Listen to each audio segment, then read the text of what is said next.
E fala também se existe perseguição contra o Palmeiras no Campeonato Paulista.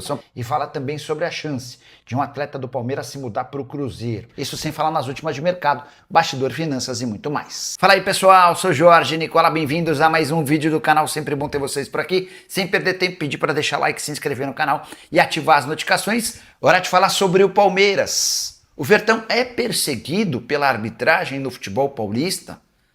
Essa máxima levantada por dirigentes, pelo Abel Ferreira e por torcedores do Palmeiras, no Paulistão até parece ter algum fundamento.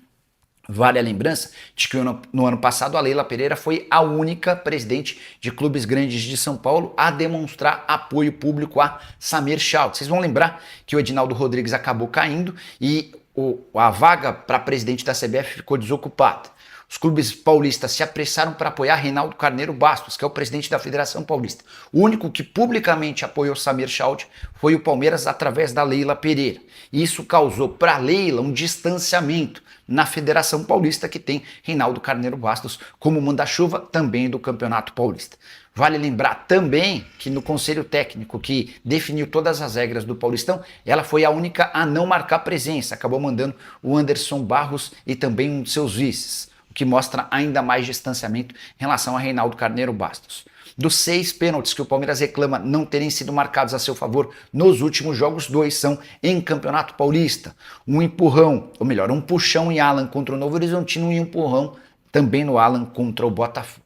Palmeiras, que já está classificado para a próxima fase do Paulista, recebe o Guarani no Arena Barueri na noite desse domingo. Uma vitória pode dar ao Palmeiras até a primeira colocação geral. Se o Palmeiras empatar ou perder, pode inclusive ter seu segundo lugar em perigo.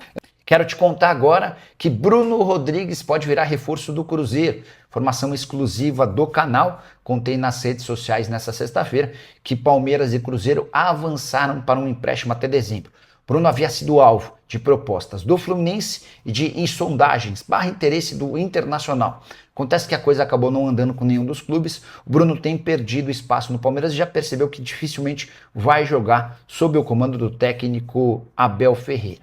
A solução é sair do clube. O Cruzeiro, onde ele já fez excelente temporada em 2023, surgiu como uma alternativa e o empréstimo pode acontecer nas próximas horas. Rejeição do torcedor do Cruzeiro ao nome foi relativamente grande, mas o que se imagina é que o Pedro Lourenço não vai se deixar levar por isso e avance nessa negociação. Empréstimo sem custos, com o Palmeiras bancando parte dos salários do Bruno Rodrigues, que ganha no Palmeiras R$700 mil mensais. Importante registrar que o Cruzeiro nem pensava na contratação de pontas, mas existiu essa necessidade depois das contusões do Sinisterra, do Kenji e do Neisser Villarreal. O que você pensa sobre Bruno Rodrigues voltando ao Cruzeiro? Já usa o espaço para comentário e deixa a sua opinião, beleza?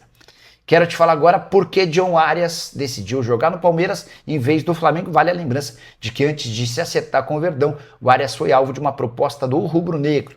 O Flamengo chegou a oferecer 23 milhões de euros ao Wolverhampton. Antes que o time inglês respondesse, o Palmeiras apareceu com 25 milhões de euros e acabou levando a melhor. O negócio com o Flamengo não aconteceu por causa do próprio jogador. O John Arias, em sua apresentação como novo reforço do Palmeiras nessa sexta-feira, disse o seguinte, abre aspas, nada mudou, tenho um respeito muito grande pelo Fluminense. O futebol é dinâmico e o Palmeiras me abriu essa possibilidade, mas por respeito ao Fluminense, recusei o Flamengo. Não sei se isso vai servir para dar uma aliviada no moral do atleta. A verdade é que o Arias queimou seu filme com o Fluminense porque havia prometido ao torcedor tricolor, antes de trocar o Fluminense pelo Wolverhampton, que quando voltasse ao Brasil, se é que ele voltaria, só jogaria no Fluminense, o que não aconteceu. O Flu também chegou a fazer proposta, a menor entre as ofertas de Palmeiras e Flamengo. O Palmeiras ofereceu 25 milhões, o Flamengo 23 e o Fluminense ofereceu apenas 20 milhões de euros. Nessa apresentação no Verdão, o Arias também foi perguntado se fracassou na Premier League. Olha o que ele respondeu, abre aspas, o artilheiro do Wolverhampton fez 2 gols, eu fiz 1. São contextos totalmente diferentes do Fluminense e do Wolverhampton.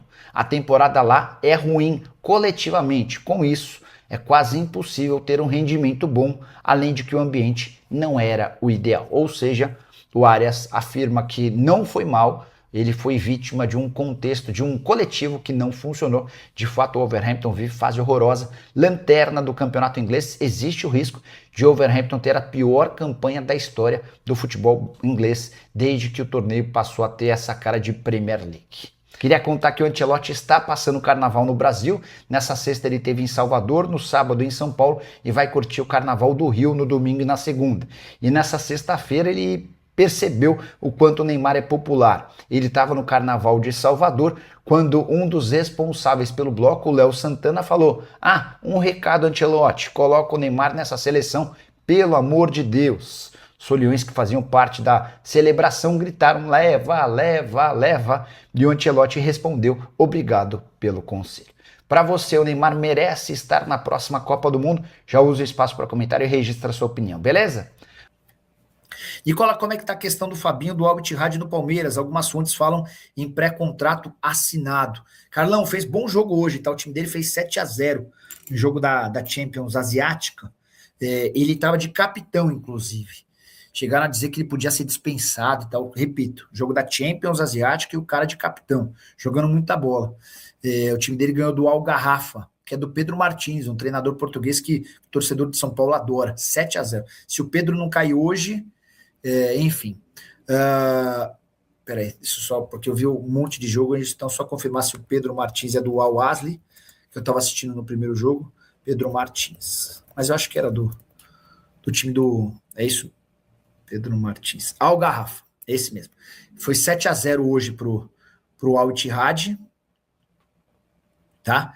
E o Al Garrafa é o time do Pedro Martins e tem também o Brahimi, um meio atacante que jogava no Porto, bem bom jogador, tá? Mas hoje o Al Garrafa foi humilhado. Quer ver, ó? Ittihad Garrafa. Falam Garrafa, né? 7-0. Enesiri marcou o primeiro, Aouar marcou 3, Roger Fernandes marcou 2 e o Danilo Pereira completou a goleada. Nicola, para onde vai o Sosa do Racing? Cara, esse cara é muito bom jogador, tá? Fez uma partida espetacular contra o Flamengo na Libertadores do ano passado. Não tem a expectativa do Racing de que só saia para jogar na Europa. Goleiro do Curitiba chegaria no Palmeiras para tirar a titularidade do Carlos Miguel. É isso que me faz imaginar que o Morisco não possa ser contratado pelo Palmeiras. Especularam que o Palmeiras está atrás de um goleiro, acho que faz sentido, mas o Palmeiras não confirma, tá? Mas o Morisco, para sair do Curitiba, ele precisa sair para um lugar onde ele vai jogar. Ele tem 22 anos de idade, enorme promessa, muito promissor, muita capacidade, enfim. Ele vai para o Palmeiras para ser reserva do Carlos Miguel? Enfim. É sério, vão punir o Andrés Pereira pelo que ele fez, toda aquela tecnologia que tem em campo e não foi punido pelo juiz. Agora alguém reclama e o tribunal pune. Vai virar Brasil. Guilherme, eu acho um enorme absurdo. Eu tenho uma bronca federal com TJD e STJD. Para mim, são auditores que só esperam qualquer momento ou qualquer possibilidade para aparecerem. Tá? Enorme incapacidade de entender o que eles... Aí, o Andrés poderia ser punido por catimba. E os caras estavam pensando em oferecer denúncia contra o Luiz, que chutou a bola depois do gol e acertou um menino na arquibancada. Enfim, cara.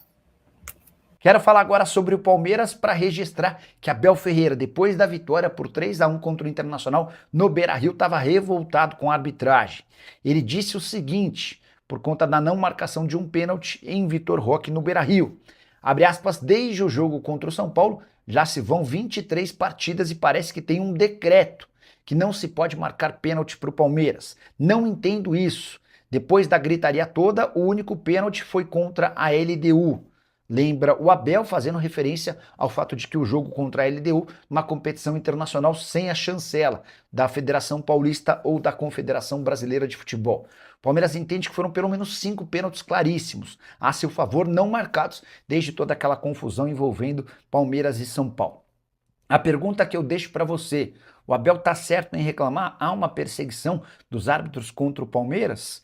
Só é importante registrar que com a vitória diante do Inter, o Palmeiras assumiu a liderança do Campeonato Brasileiro. Quero falar que o Palmeiras está na CNRD, a Câmara Nacional de Resolução e Disputas, para cobrar mais de 10 milhões de reais do Fortaleza, clube que sempre teve fama de ótimo pagador. A treta do Palmeiras com o Fortaleza tem respeito ou diz respeito a dois atletas, Gustavo Mancha e Breno Lopes. Começar pelo caso mais simples, o Breno Lopes foi vendido pelo Fortaleza ao Curitiba, operação de 15 milhões de reais. O Palmeiras tem direito a 50% do negócio, ou seja, 7 milhões e meio de reais. O Verdão alega que não recebeu nenhum centavo dessa transferência e o Breno Lopes tem feito gols e sido peça importante no Coxa no Campeonato Nacional. A outra dívida cobrada pelo Palmeiras diz respeito a Gustavo Mancha, que foi vendido para o Olympiacos em agosto do ano passado. O Palmeiras tinha direito a 30% da operação. E parte da grana que o Fortaleza já recebeu não foi repassado ao Palmeiras. A gente está falando de mais ou menos 1.350.000 em aberto. O Fortaleza ainda tem mais 1.800.000 reais a receber do Olympiacos e essa grana precisa ser repassada de forma imediata para o Palmeiras. A dívida total é de 10.600.000 reais. Ruim ver o Fortaleza, né? Que durante muito tempo foi apontado justamente como um clube modelo na segunda divisão e com problemas com outros clubes. E é isso aí, pessoal, mais um vídeo importante aqui no canal Informações do Verdão, notícias do Palmeiras, com um pacotão de notícias do Jorge Nicola com as últimas notícias de mercado para te manter sempre muito atualizado. Agora, pessoal, aquele pedido sempre muito importante, fortalece com like, se inscreva no canal, ativa o sino das notificações para você não perder nenhum conteúdo, é claro. Fique por dentro de tudo aqui no canal seu, que é o canal Palmeiras Fanáticos Notícias. Um forte abraço, tamo junto e até o próximo vídeo. Valeu, tropa, fui!